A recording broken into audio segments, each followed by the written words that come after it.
Hey YouTube!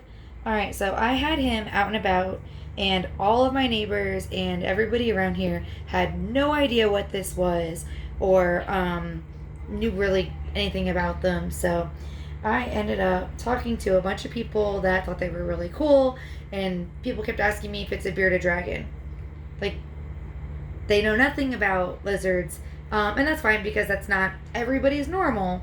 But this is a blue tegu. I have had tegus for the last 12 years, black and white Argentines, different types of tegus. But a lot of people end up using them as breeders, and you'll see them and they will be just miserable or feisty. A lot of them, they're very aggressive in the wild. They'll just, you'll get close to them and they just like mouth open, just pissed off and mad.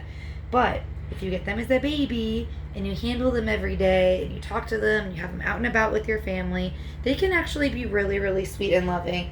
I can touch him on the head. He's not head shy. I can pet him on, right under his mouth. I can do whatever and he's totally fine. I can pick the skin off as he's shedding, whatever he needs me to do. And I guess one of the big things is to not feed them in their cage, because we don't want to associate every time they open their cage with, "Ooh, I'm going to get fed."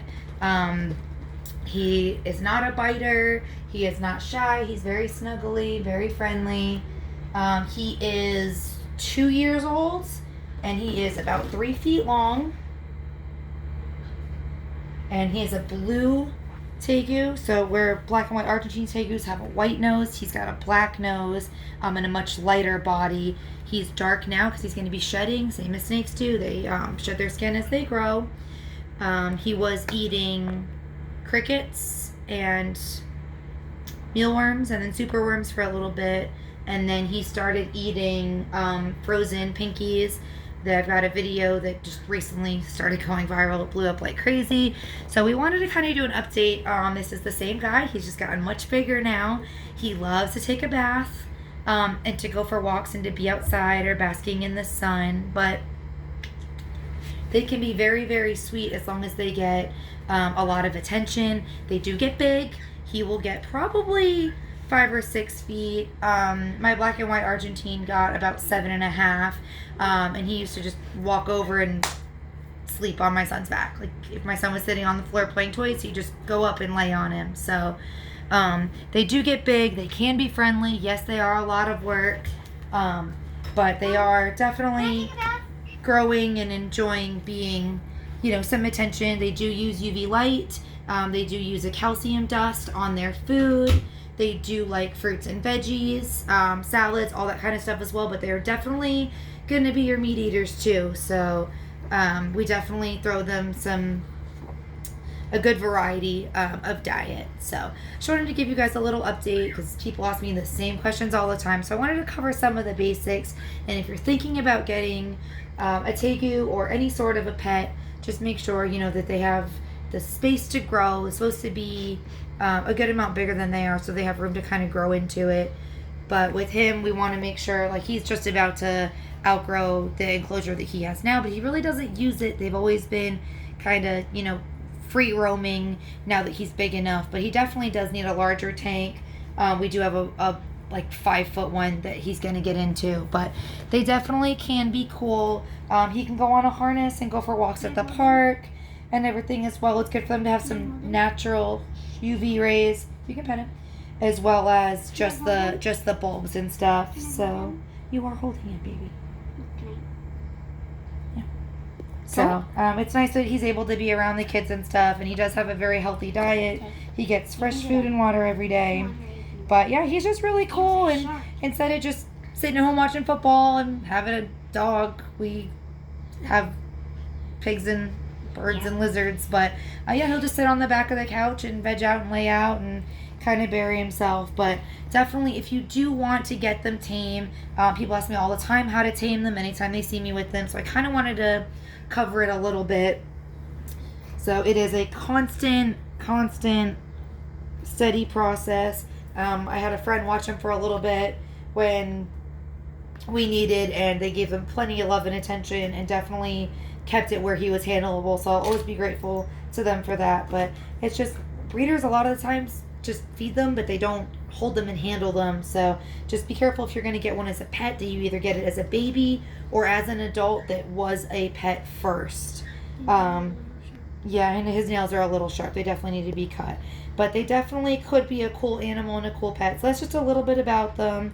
But yeah, taming them, they're very fast when they are little. So it's a matter of constant reinforcement. At first you kind of just put your hand in and you're near them without making them feel attacked. They always say they are more afraid of you than you are of them, because when they're babies, stop, baby, they are just so small and they're prey. Lizards are not the top of the food chain by any means. So it's definitely good for him to feel safe and secure. And so you want to just kind of be near him, but not essentially too assertive. Get off of me.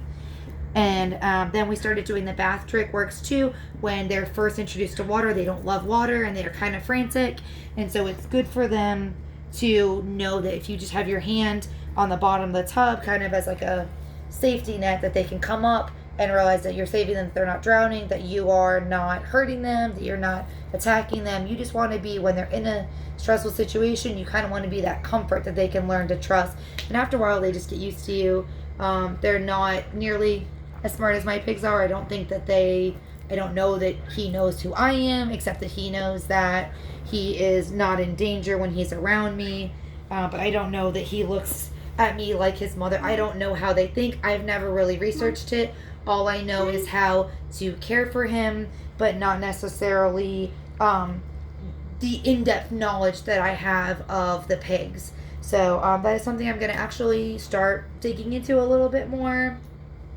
The kids go back to school and I'm going to be alone and free all day. So I will definitely have the time to research a little bit more. But this is just basic beginner knowledge. If you're looking to get one, how do you get it to trust you? What do I feed it? What does it need for lighting, enclosure space? Just basic stuff like that. So this is really just like intro knowledge. As I do figure out more, he is going to start growing a lot, and I have to research anyway to get him to stop looking at our cockatiels as a meal, because we want to make sure that that does not happen. So I have to learn how, and if even I can get them to coexist, maybe put them in separate rooms, or maybe we can kind of introduce them slowly to each other. But I've had them around the pigs since the pigs were 4 weeks old. I actually posted that first video of them meeting because I didn't know how it was going to go. And they kind of saw each other and did their own thing. And now they've known each other for a while and they've gotten used to each other. But as he gets bigger, when the pigs stop growing and he does get very large, I don't know. And I want to make sure that they are not in danger. So I'm going to do some research on the tegu and figure out if we're going to be able to keep him out and about, if he's going to need to be caged, if they're going to need to be separated, all of that. So I'm going to learn a lot about them this week and have much more insightful knowledge. But just the basic stuff that people that were interested in him and wondering if they could or should get one, it's just a few fun facts for you. That's really all that was. So anyway, if you're bored and scanning through different stuff, I hope this helps.